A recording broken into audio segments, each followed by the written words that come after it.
जैसे ही पुष्पा झुकेगा नहीं साला का वो बुलेट कमेंट पब्लिश हुआ, वैसे ही अनीका के बाकी के फॉलोअर्स भी पुष्पा भाई का सपोर्ट करते हुए नजर आए और सभी ने अपने रिएक्शन लिखने शुरू किए। पुष्पा भाई एकदम सही कह रहे हैं, तुम कल की आई छोकरी तो नहीं हो, तुम्हें तो पता ही है कि पैसा कैसे कमाया जाता है। पुष्पा ने तुम्हें हजारों रुपए के वाउचर्स दे दिए, लेने के टाइम तो तुमने कोई बहाना नहीं बनाया, अब डांस करने की बारी आई तो बहाना बना रही हो। नाच लो, नाचने से मर नहीं जाओगी। पैसा पेड़ पर नहीं उगता, उसे कमाना पड़ता है। चलो जल्दी से डांस शुरू करो, बहुत हुई फालतू की बकवास। उन कमेंट को पढ़कर अनीका का चेहरा अचानक से पूरा लाल हो गया था। वो बहुत अच्छे से जानती थी कि अगर उसने इस रिक्वेस्ट को पूरा नहीं किया तो अगली बार उसे कोई भी रिवार्ड नहीं देगा, और अगर अनीका की पॉपुलैरिटी खत्म हो गई तो फिर उसे नॉर्मल और बेसिक सैलरी भी नहीं मिलेगी। अनीका पूरी तरह से हेल्पलेस थी, उसके पास कोई ऑप्शन नहीं था। जैसे तैसे वो अपनी जगह से उठी। यह देखकर सभी फॉलोअर्स अचानक से एक्साइटेड हो गए और जल्दी से जल्दी कमेंट आने लगे। चलो भी अब शुरू भी करो, इतना समय नहीं है। आज ही नाचोगी ना, कल फिर हम किसी और के पास चले जाएंगे। इससे पहले कि अनीका अपना डांस शुरू करती, अचानक से कुछ ऐसा हुआ जिसने सभी को चौंका दिया। राघव नाम के एक फॉलोअर्स ने अनीका को कैश वाउचर देने शुरू किए और वो रुकने का नाम नहीं ले रहा था। देखते ही देखते उसने 3 कैश वाउचर इशू कर दिए। ओ माय गॉड, ये वाउचर तो करीब 3 लाख रुपए के हैं, वो भी कैश। लगता है हीरोइन को बचाने उसका बॉयफ्रेंड आ गया है। पुष्पा झुकेगा नहीं साला, क्या तुम अब झुक गए? अचानक से ब्रॉडकास्टिंग रूम में चहल पहल होने लगी। अनीका एकाएक इतनी एक्साइटेड हो गई कि उसका शरीर कांपने लगा था। काफी देर तक उससे कुछ बोला भी नहीं गया। ऐसा नहीं है कि रिवार्ड देने का कार्यक्रम पुष्पा झुकेगा नहीं साला ने शुरू किया। पिछले कुछ दिनों से अनीका को काफी रिवार्ड मिले, लेकिन वो 10,000 रुपये से ज्यादा के नहीं थे। आज पहली बार अचानक से कोई राघव आया और उसने पलक झपकते ही अनीका को 3 लाख रुपए दे डाले। अनीका इसी बात से सबसे ज्यादा सरप्राइज थी। तभी अचानक से राघव ने एक बुलेट कमेंट किया, अब इस ब्रॉडकास्टिंग रूम का असली शहंशाह मैं हूँ। सबसे ज्यादा कैश मैंने दिया है, तुम्हें अब सिर्फ और सिर्फ मुझसे बात करनी चाहिए, बाकी सभी को भूल जाओ। पुष्पा झुकेगा नहीं साला वाकई में झुक गया था। इस सिचुएशन में वैसे भी उसके पास बोलने के लिए कुछ भी नहीं था। बाकी लोगों को भी पता था कि पुष्पा भाई के पास इतना पैसा नहीं है कि वो राघव से कंपेट करे। Thank you Raghav. अभी अनीका ने बोलना शुरू ही किया था कि तभी उसने नोटिस किया कि राघव ब्रॉडकास्टिंग रूम छोड़कर जा चुका है। नक्श जो अपने स्टार विला के लिविंग रूम में उन जड़ी बूटियों के कंपार्टमेंट के पास बैठा था, उसके हाथ में वो एंसाइंड किताब थी जो उसे मिस जूली ने दी थी, और वो उसका एक एक पेज बड़ी बारीकी से पढ़ रहा था। पूरी किताब को एक बार फिर से अच्छे से पढ़ने के बाद नक्श ने तय किया कि अब उसे उन जड़ी बूटियों से पिल बनानी है। लेकिन उसके मन में एक सवाल था, अगर उसने एक ही फॉर्मूला से सारी पिल्स बना दी और वो पिल कारागार साबित नहीं हुई तो फिर ऐसी जड़ी बूटियां उसे फिर से दोबारा नहीं मिलेगी। ऐसे में उसने तय किया कि वो अभी के लिए सिर्फ एक ताकत की गोली और एक मेंटल स्ट्रेंथ को बूस्ट करने वाली पिल बनाएगा, जिससे अगर कुछ भी ऊंच नीच हुई तो वो नेक्स्ट प्रोसेस में उसे सुधार सकता है। जैसा जैसा किताब में लिखा था नक्श ने वैसा वैसा किया, और देखते ही देखते नक्श के पूरे विला में दवाई की स्मेल आने लगी। चूंकि नक्श ने जड़ी बूटियों को गलाया था, इसलिए स्मेल कुछ ज्यादा ही भयानक हो गई थी, जिसे नक्श भी सहन नहीं कर पा रहा था। लेकिन वो इस प्रोसेस को बीच में नहीं छोड़ सकता था, क्योंकि उस प्रोसेस में एक पर्टिकुलर टेम्परेचर की ज़रूरत थी। करीब आधे घंटे की कड़ी मेहनत के बाद एक जड़ी बूटी का काम किया गया। ऐसे ही अभी 2 जड़ी बूटियों का काम करना बाकी था। नक्श सबसे पहले ताकत की गोली बनाने जा रहा था। उसके मन में एक और सवाल जो दौड़ रहा था, गोली बनाने के बाद वो टेस्टिंग किस पर करेगा? मिस जूली, ऑफिसर अवंतिका या फिर वो खुद? He was confused. खैर नक्श ने सोचा कि वो बात का बाद में देखा जाएगा। सबसे पहले पिल तो तैयार की जाए। 1 घंटे के बाद कि 2 जड़ी बूटियों का भी काढ़ा बनकर तैयार हो गया था। उन तीनों जड़ी बूटियों की स्मेल से नक्श का दिमाग हिल गया था। उसे सांस लेने में भी तकलीफ हो रही थी। लेकिन अभी तो आधा काम ही हुआ था, आधा काम अभी भी बाकी था। उस एंसाइंट किताब के हिसाब से अब नक्श को उन तीनों जड़ी बूटियों को मिलाना था। लेकिन ये प्रोसेस एक साथ नहीं बल्कि अलग अलग करना था। सबसे पहले एक को दूसरे में और फिर दूसरे को तीसरे में। नक्श ने वैसा ही किया, लेकिन इससे नक्श की हालत और भी ज़्यादा खराब हो गई। हालांकि काढ़े का कंपाउंड इतना नहीं था और मिलाने के बाद वो काढ़ा और भी गाढ़ा हो रहा था, लेकिन उसमें से निकल रही रासायनिक गैस ने नक्श को काफ़ी तकलीफ हो रही थी। वो गैस सीधा नक्श के दिमाग में जा रही थी। तभी अचानक से एक बूढ़ा आदमी किसी भूत की तरह नक्श के सामने आकर खड़ा हो गया। बेवकूफ़ लड़के, तुम एंसाइंट पावर पिल को अपने विला के लिविंग रूम में बना रहे हो। क्या तुम्हें अंजाम का अंदाज़ा भी है? इससे पहले कि नक्श कुछ रिएक्ट करता, वो बूढ़ा आदमी तेजी से आगे बढ़ा और नक्श ने जिस बाउल में आखिरी मिक्सचर डाला था, उस बाउल को उठाकर बाहर की तरफ भागा। नक्श को कुछ भी समझ नहीं आया। नक्श के दिमाग ने काम करना बंद कर दिया था, लेकिन जैसे तैसे नक्श उस आदमी के पीछे भागा। कौन हो तुम? सावधानी बरतते हुए नक्श ने पूछा। उसकी आंखें उस बूढ़े आदमी पर ही गड़ी हुई थीं।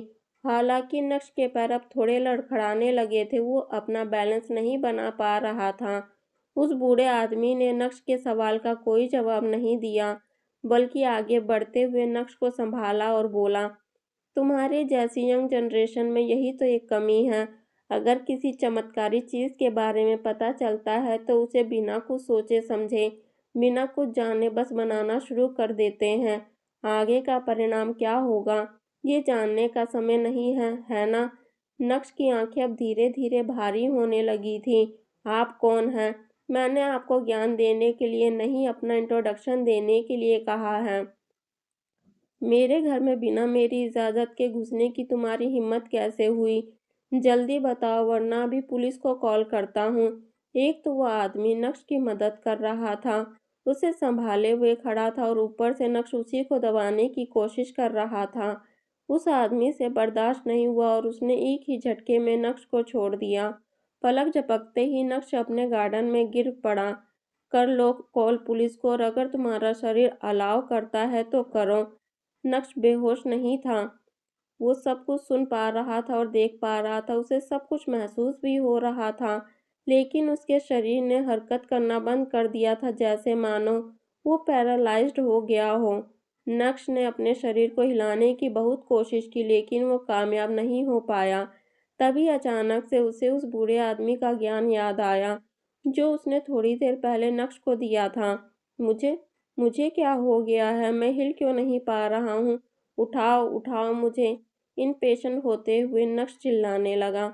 नक्श को इस हाल में देखकर वो बूढ़ा आदमी जोर से हंसते हुए बोला, अब क्या हुआ? कहाँ गई तुम्हारी अकड़? तुम तो पुलिस को बुलाने वाले थे ना? अपना शरीर नहीं हिला पा रहे ना? हिलेगा भी नहीं। किताब पढ़कर तो हर कोई ज्ञानी बन जाता है, लेकिन उसके बाद के रिजल्ट कुछ ऐसे ही होते हैं। आप कौन हैं? और आप यहाँ क्या कर रहे हैं? क्यों आए हैं? जैसे ही नक्श के मुंह से ये शब्द बाहर आए, वैसे ही उस आदमी ने उस बाउल की तरफ इशारा करते हुए कहा, असली माल अब तैयार हो गया होगा। बस अब उसे एक गोली का आकार देना है और एंसाइंट पावर पिल तैयार। अपनी बात रखने के बाद उस बूढ़े आदमी के कदम मिक्सचर वाले बाउल की तरफ बढ़ने लगे। उसने बचा खुचा मिक्सचर अपने हाथ में लिया और एक बड़ी सी गोली का आकार दे दिया। बस अब उस गोली के ठंडे होने का इंतजार था और देखना था कि नक्श का पहला एक्सपेरिमेंट सफल होगा या नहीं। लेकिन नक्श को क्या हो गया था? उसका शरीर हिल क्यों नहीं रहा था? मैं कौन हूँ, ये जानने से पहले तुम्हें ये समझना होगा कि इस एंसाइंट पावर पिल को बनाना उतना आसान नहीं है जितना तुम्हें लगता है। तुम्हें प्रोसीजर तो पता है, लेकिन पहली बार अपनी आंखों के सामने रिजल्ट देख रहे हो, है ना? सोचो, तुमने सिर्फ एक गोली बनाई और तुम्हारी ये हालत हो गई। अगर तुम 5 या 10 गोली बनाते तो क्या होता? मेरे हिसाब से तुम जिंदा भी नहीं रहते। अगर ये गोली सेवन करने के बाद तुम्हारे शरीर को ताकत दे रही है, तो सोचो कि ये उससे पहले तुमसे क्या क्या छीन सकती है। इसकी असली पावर को नज़रअंदाज मत करो दोस्त, वरना आज जो मैंने तुम्हें बचा लिया, अगली बार तुम्हें कोई बचाने नहीं आएगा। सीरियस होते हुए उस आदमी ने कहा। इससे पहले कि नक्श कुछ बोलता, उस आदमी ने फिर से अपना मुंह खोलते हुए कहा, वो जड़ी बूटियाँ कोई आम जड़ी बूटी नहीं है जिसे घर में जलाया जाए और बनाया जाए। उसमें कई तरह के रासायनिक गैसेस हैं जो बाहर निकलती और इंसान के लिए घातक, बहुत घातक साबित हो सकती हैं। उस प्रोसेस को हमेशा खुले में किया जाता है, तुम्हारी तरह लिविंग रूम में नहीं। वो तो अच्छा हुआ कि मैं सही समय पर आ गया, वरना तुम तो आज अल्लाह को प्यारे हो चुके होते। यह बोलते हुए उस आदमी ने उस गोली को उठाया जो अब पूरी तरह से ठंडी हो गई थी और उसे अपनी जेब में डाल दिया। उस आदमी की बात सुनकर नक्श को अचानक से याद आया कि उस कैंपिंग ट्रिप के दौरान भी नक्श ने जड़ी बूटियों से भी एक गोली तैयार की थी जिससे अदिति का इलाज किया गया, लेकिन वो सारा प्रोसेस खुले में हुआ था, इसलिए नक्श को कुछ नहीं हुआ। नक्श को कुछ पता भी नहीं चला, लेकिन आज जो कुछ भी हुआ उससे नक्श की आंखें खुल गई थी। हाँ, उस आदमी की बात में दम तो था, वो सही बोल रहा था। भले ही नक्श के हाथ में गोली बनाने का फॉर्मूला था, लेकिन उस फॉर्मूला को कैसे आजमाना है वो आज नक्श को पता चला। लेकिन वो आदमी है कौन? वो नक्श के घर में क्या कर रहा है?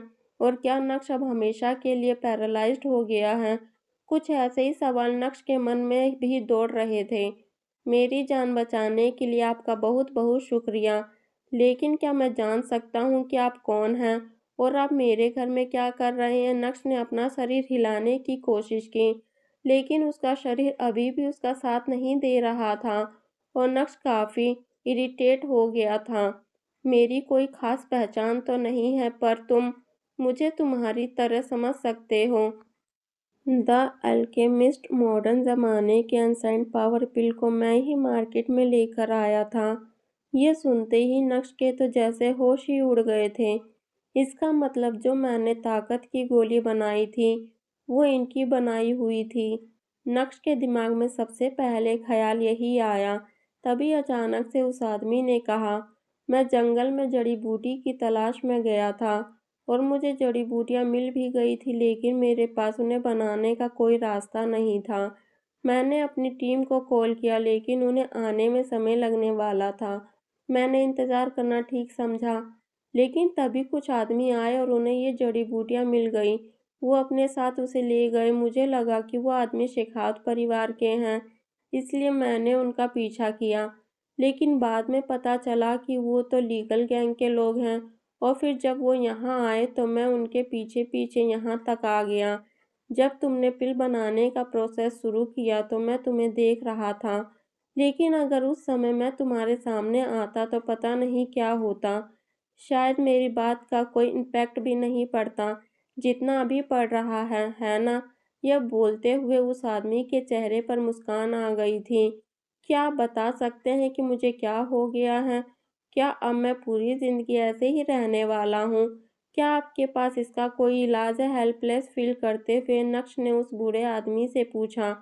नक्श को आखिर क्या हो गया था? क्या नक्श पैरालाइज्ड हो गया था? क्या उस बूढ़े आदमी के पास नक्श को ठीक करने का कोई इलाज होगा, या फिर नक्श को ठीक होने में समय लगेगा? क्या नक्श की गोली असरदार है? कौन करेगा उसकी टेस्टिंग? अगर टेस्टिंग कारगर साबित हुई तो क्या नक्श बड़े स्केल पर गोली बनाने का काम शुरू करेगा? क्या ये बूढ़ा आदमी भी अब नक्श के प्लान में शामिल हो जाएगा? क्या नक्श को अपना नया पार्टनर मिल गया है?